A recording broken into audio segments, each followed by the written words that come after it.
Hello guys! Hello, this is for Leo. Welcome Leo sa aking channel, Kapalaran 888. Welcome guys. Alamin natin kung anong message, vibration, energy gabay, kapalaran para sa inyong lahat. So, this is timeless reading. Tingnan natin Leo kung anong gustong ipahiwatig sa inyo ng inyong mga tarot cards. Okay, first card natin is Bear. Bear, Leo, use power with wisdom. Okay, Archangel Uriel and Jophiel. Okay. So, sa lahat ng Leo, makaka-resonate kayo dyan. Kasi unang-una, yung mga Leo kasi is medyo aggressive kayo. Medyo aggressive. Like for example, especially kung may pera kayo, may power. Like kung isa kang police, militar, teacher, engineer, especially kung abogado ka or politician ka, may mga iba, hindi naman lahat, pero may iba sa inyo na sobrang aggressive yung approach, yung parang yumayabang, 'di ba? Or kahit sabihin natin, okay, kahit hindi ikaw mismo yung mayroong power, anak mo, like ganon, person mo, medyo nagkakaroon kayo ng konting yabang, parang ganun. So, sinasabi ng bara sa'yo dito, Leo, na sa araw-araw mong pamumuhay, if ever na mapera ka, mayaman ka, maimpluwensya ka, dapat gamitin mo yan sa tama. Dapat gamitin mo yan using your wisdom, 'di ba? So, wag masyadong i-abuse natin yung ating posisyon, huwag nating masyadong i-abuse ang ating kung anong meron tayo. Okay? So, ito yung first message sa'yo ng mga angels and archangels.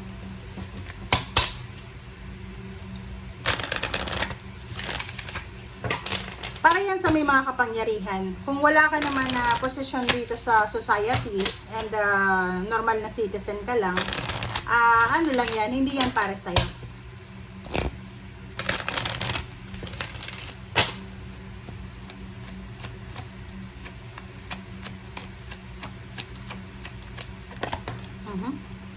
Okay, Grace and Antoinette. So, from Archangel Grace and Antoinette, to help heal the situation, see the other person point of view with compassion. Okay, yun. So, halimbawa, isang Leo, tapos nasa gitna ka ng mga away, gulo, like for example, sa family.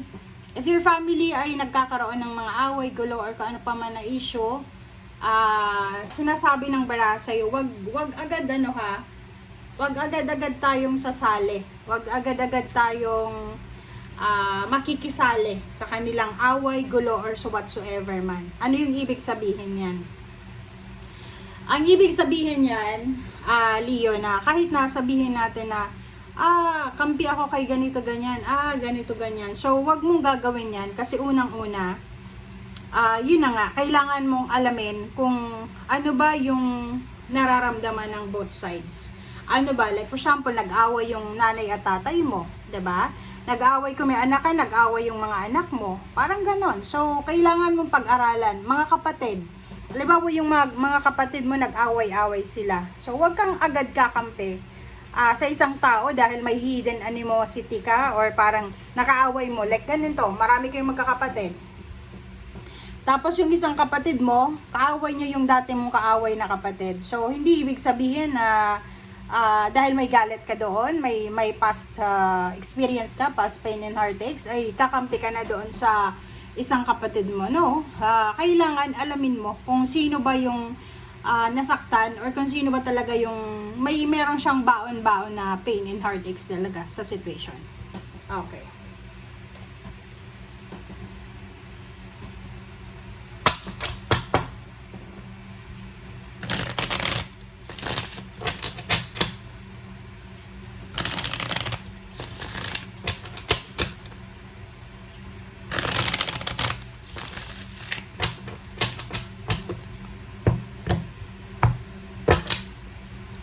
Okay, Leo. Strength card and Ten of Pentacles. Wow! Congratulations sa'yo, Leo. Congratulations doon sa mga Leo na sobrang hardworking. Kasi sinasabi ng bara sa'yo dito na yung pagiging masipag mo, yung pagiging dedicated mo sa ginagawa mo, siya yung magdadala talaga sa'yo ng financial power. So, sinasabi ng bara sa'yo dito na there's a lump sum of money coming para sa'yo. Expect the unexpected. Kasi minsan, di ba, mayroon kang hinahangad na certain amount of money, tapos mas marami pa pala doon ang mahahanap mo or makukuha mo. So, parang ganun lang yun. So, dito sa barahan mo, sinasabi na there's a financial strength, financial stability coming para sa'yo. So, yun, ihanda mo ang sarili mo para dito. Okay, next is Four of Cups. Four of Cups and Nine of Cups. So, sa nakikita ko sa'yo dito yon, there's a family member siguro. There's a family member na parang feeling outcast siya. Okay? So, you have a family member na pakiramdam niya outcast siya sa family nyo. So, sinasabi ng barahan na there's someone na pwedeng water sign, Pisces, Scorpion, Cancer na nag-aantay siya. He or she is waiting for your help, for your something na advice or whatsoever man. Okay. Ikaw to Emperor. So, ulitin natin, sinasabi ng barahan na kinakailangan mong maging matalino. Kailangan gamitin mo yung isip mo kaysa sa emotions mo. Iwasan natin yung maging emotional, guys, kasi hindi yan makakatulong sa atin. Aside from that, atong Emperor na to, sinasabi ng barahan sa inyo dito na kailangan nyo daw maging strong and confident sa kung ano man na mga pinaplano nyo sa buhay. Okay? Okay, next is the Empress and the Lover. So, Emperor and Empress are here. So, sinasabi ng barahan na kung may asawa ka, okay, Leo, kung may asawa ka, wag mong i-impose yung pagiging Leo mo sa relationship. Kasi, ano yun literal yan, yung Leo, Aries, Sagittarius, sila yung mga fire sign talaga na ang tatas ang ego nila. Egoistic kayo Aminin nyo yan, diba?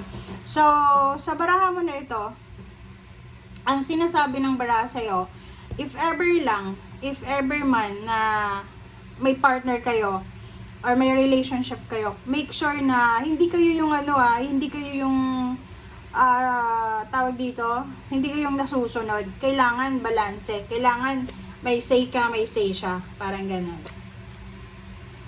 Okay, another din, sinasabi ng bara sa'yo na kung nakapag-asawa ka, Leo, ng siguro financially unstable siya, sa nakikita ko sa'yo dito, tingnan mo to. So, there's a Leo, mag-asawa, mag-boyfriend, girlfriend, or whatsoever man na relationship meron kayo.